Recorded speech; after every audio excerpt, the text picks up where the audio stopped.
Bonjour à toutes et à tous. Le groupe de la droite républicaine, avec son président Laurent Wauquiez et mes collègues qui sont ici présents autour de moi, nous avons considéré depuis un moment, depuis le début de cette session, qu'il y avait un désordre tout à fait anormal au sein de l'Assemblée et dans le cadre des travaux que nous sommes amenés à mener. Et ce désordre, nos compatriotes nous en parlent sur le terrain. Ils sont outrés de voir que le lieu sacré de la démocratie que devrait constituer l'Assemblée nationale est bafoué par de multiples interventions intempestives, par des débordements, par du désordre et par finalement une série de provocations face auxquelles les responsables de l'Assemblée semblent bien impuissants. C'est vrai que les élections qui ont eu lieu en début de session font que les équilibres du bureau sont peut-être aujourd'hui favorables à ceux qui prônent et organisent le désordre, mais nous ne pouvons pas nous résoudre à laisser cette situation prospérer. C'est la raison pour laquelle nous avons décidé d'être porteurs d'une proposition de réforme du règlement intérieur de notre Assemblée pour rétablir l'ordre et pour montrer à nos compatriotes qu'il n'y a aucune fatalité au désordre. Et donc je vais laisser notre vice-président de l'Assemblée vous parler des propositions qui émanent de notre groupe. Oui, merci Jean Didier. C'est Jean Didier qui a effectivement suggéré la création de ce groupe de travail au sein du groupe de la droite républicaine par rapport à cette succession d'événements. On a donc un groupe qui s'est constitué avec Sylvie Bonnet, Jean-Pierre Tête, Nicolas Rey. Il y en a qui n'ont pas pu venir, je pense notamment à Justine Grue et Philippe Gosselin qui ont beaucoup travaillé aussi sur le sujet. Mais on a souhaité faire effectivement un certain nombre de propositions parce qu'on ne peut pas laisser ce climat perdurer dans l'hémicycle. On le voit bien dans nos contacts qu'on a avec nos concitoyens. La première chose dont ils nous parlent très régulièrement, c'est effectivement ce spectacle qui n'est pas constant, parce que ça nous arrive d'assister à des belles séances, etc. Mais ce qu'on voit malheureusement, c'est ce spectacle dans l'hémicycle qui est désastreux, parce qu'en plus, ils nous mettent tous dans le même sac, d'une certaine manière, en disant « Attendez, vous avez vu la tenue que vous avez au niveau de l'hémicycle », alors qu'on sait bien que c'est plutôt des groupes les plus extrêmes qui sont dans une logique d'invective et de surenchère, mais n'empêche que nous sommes tous touchés. Et donc, on a fait un certain nombre de propositions avec aussi une idée, c'est qu'il ne faut pas aseptiser le débat. Le débat, il doit avoir lieu. C'est souhaitable.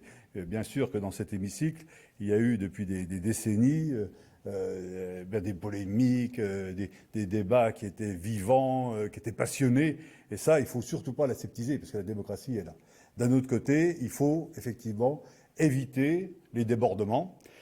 Et on se rend compte qu'aujourd'hui, face à un certain nombre de comportements, notre règlement ou notre instruction générale du bureau ne sont pas suffisants pour y répondre. Donc ce qu'on a souhaité, c'est pas multiplier le nombre de propositions, mais c'est au contraire d'avoir des propositions qui soient très concrètes. Ça, c'est le premier point, c'est-à-dire qui permettent de répondre à très court terme à un certain nombre de situations et qui permettent effectivement d'ouvrir le débat. La première proposition qui serait effectivement assez forte, ça serait la possibilité d'une sanction immédiate qui serait laissée à la discrétion de la présidence de séance avec une exclusion immédiate d'un collègue qui ferait preuve d'un comportement contraire au règlement. Aujourd'hui, vous savez qu'il y a 4 niveaux de sanctions, qui sont le rappel à l'ordre, le rappel à l'ordre avec inscription au procès verbal.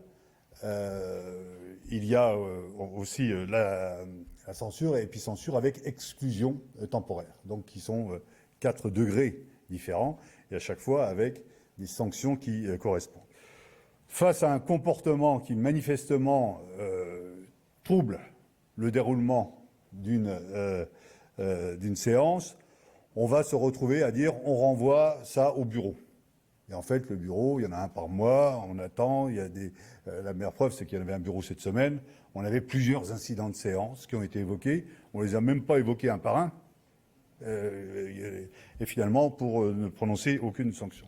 Là, le but, c'est effectivement de donner à celui ou à celle qui préside la séance un pouvoir de sanction immédiate. charge à lui ensuite de l'utiliser avec le plus, effectivement, de raison. Et de modération aussi, il faut là-dessus ne pas rentrer dans une logique des sanctions, mais qui permet effectivement, face notamment à des comportements, je pense à brandir une pancarte ou un drapeau, où aujourd'hui on a simplement une instruction générale qui nous permet, l'instruction générale du bureau, mais ce n'est pas dans notre règlement de pouvoir y répondre, eh bien de dire, face à ce comportement qui est manifeste, d'appliquer cette sanction. Au niveau des propos, il faut faire attention, je le dis aussi là-dessus en tant que vice-président, parce qu'on peut entendre des propos et on ne les entend pas tous de la même manière. Il m'est arrivé il y a quelques jours d'avoir par exemple une collègue dans une discussion générale qui indiquait que, je vais faire très court, il y a une demande de sanction en disant elle a dit que Bruno Retailleau était un pétainiste. C'était une collègue insoumise. Et là, tout de suite, j'avais des demandes de sanctions. Alors, il faut sanctionner, elle a dit ça et tout. En fait, quand on regarde, quand on écoute exactement les propos, c'était Bruno Retailleau est porteur d'idées pétainistes. Bon, après, on peut se demander cette surenchère d'utilisation de termes comme pétainiste, fasciste, antisémite, etc., des termes qu'on n'aurait jamais utilisés il y a 10 ans ou 15 ans. On ne le faisait pas, on n'osait pas le faire. Quand aujourd'hui ça se fait à longueur d'heure, à longueur de compte rendu, on a ces invectives qui s'échangent, eh bien, il faut faire attention effectivement à ce qui peut être fait. C'est pour ça que sur les propos, il faut vraiment que cette exclusion immédiate soit dans le cas de propos qui ont été entendus, qui soient avérés et qui soient, qui ne permettent pas de discussion. C'est le premier point. Le deuxième point, c'est remettre dans le règlement le port d'une tenue correcte. Il y avait, jusqu'à quelques années, le port obligatoire de la veste et de la cravate. Ça avait été ôté parce qu'à un moment, il y avait des épisodes de canicule. C'était le président de Rugy à l'époque qui avait prétexté cela. Vous remarquerez dans l'hémicycle qu'il n'y a jamais la canicule, parce que c'est toujours tempéré, et donc on peut très bien avoir un port de la cravate. Et pourquoi ce port de la veste et de la cravate ? Parce que ça fait une espèce de verrou.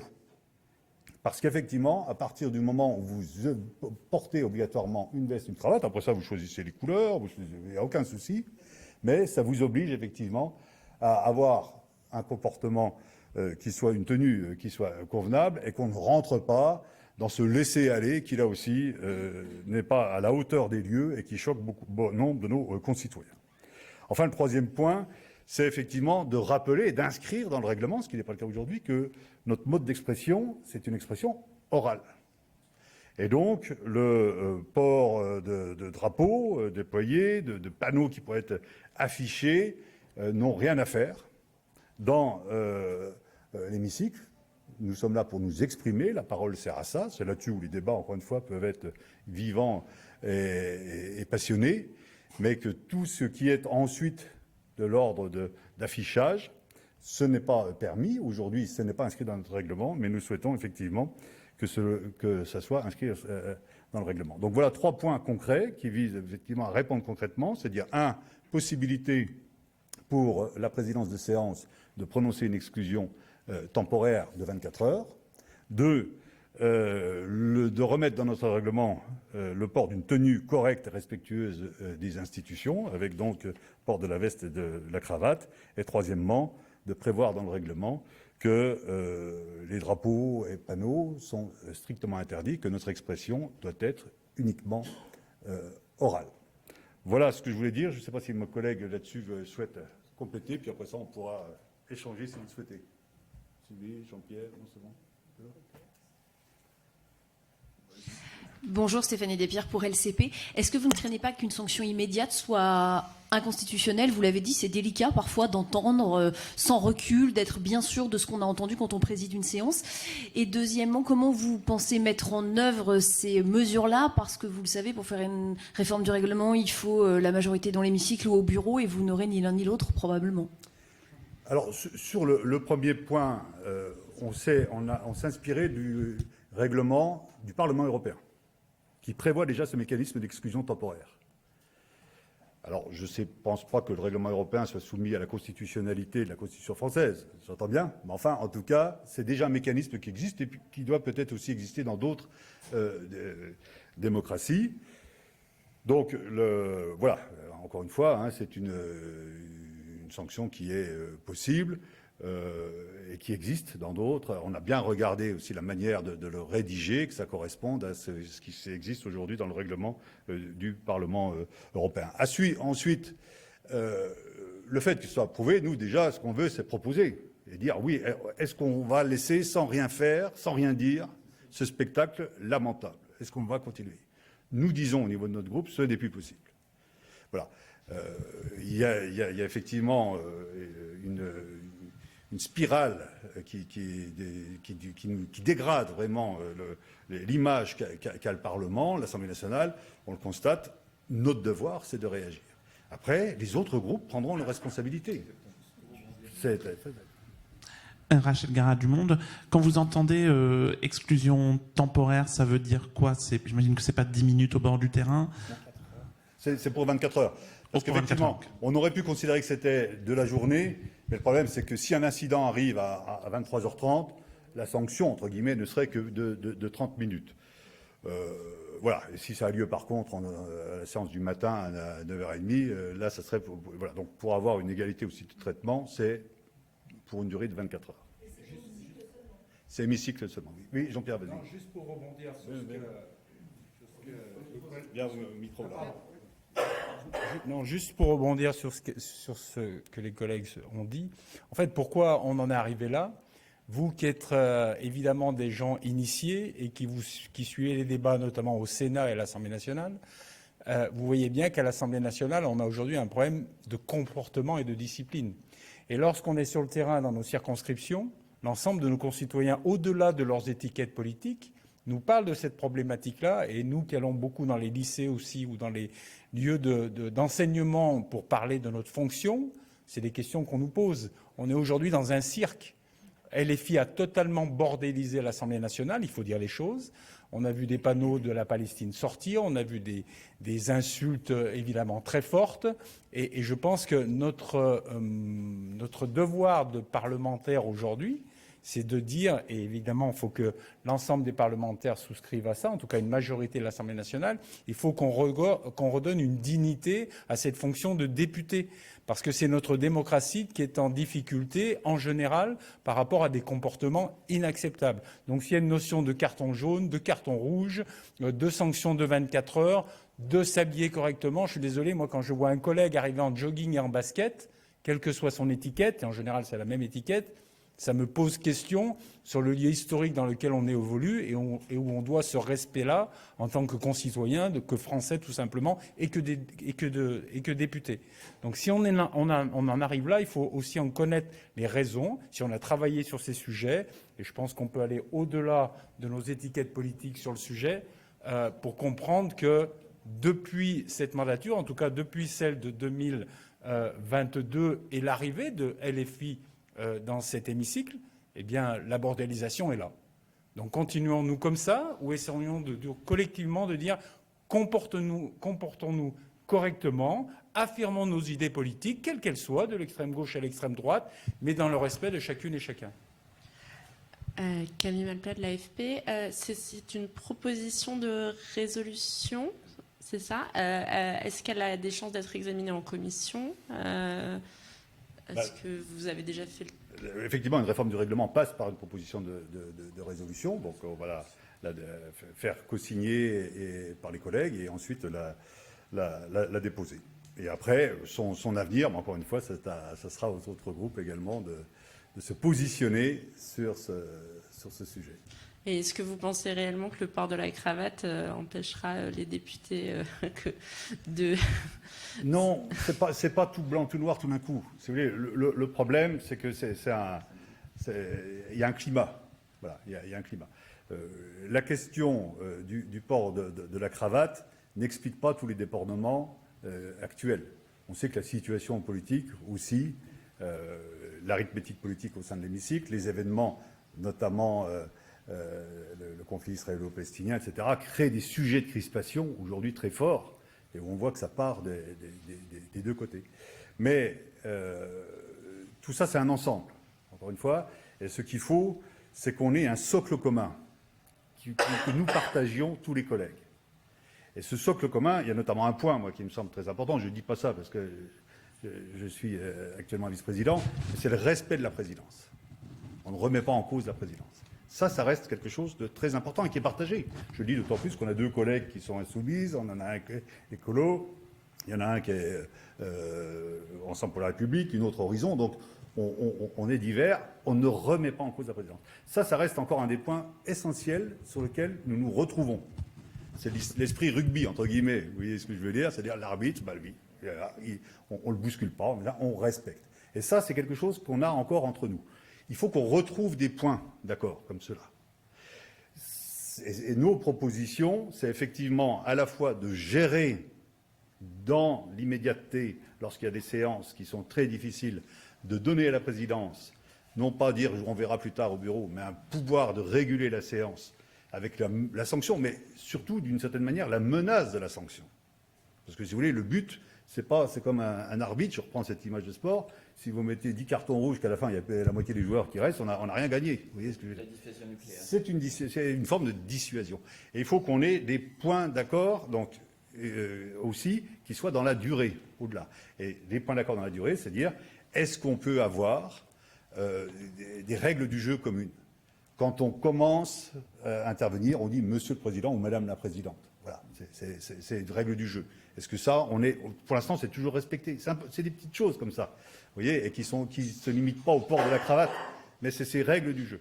Et ces règles du jeu, elles peuvent être également dans la tenue. On peut avoir cette règle du jeu minimale.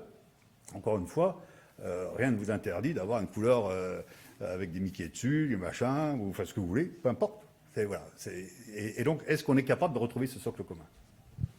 Frédéric Delpech pour LCI TF1. Alors, vos propositions, donc c'est votre proposition de résolution, mais il y a déjà demain une réunion exceptionnelle des présidents de groupe sur justement les incidents récents à l'Assemblée.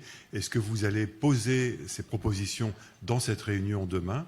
Est-ce que vous souhaitez qu'il y ait un arbitrage fait demain matin dans cette réunion des présidents de groupe pour que l'une de vos propositions soit retenue ?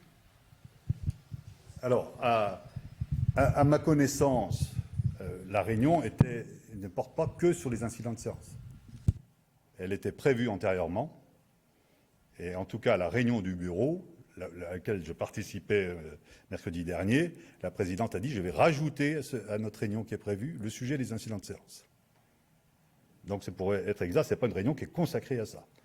Premier point. Donc, ça va être évoqué parce que c'est quand même un des sujets aujourd'hui importants. Et qu'à cette occasion, le président de notre groupe fasse part de notre initiative. Je ne veux pas parler à sa place, mais j'imagine qu'il le fera. Est-ce que vous allez soumettre ou vous avez soumis cette proposition à co-signature de l'ensemble des députés ou comment vous voyez les choses ?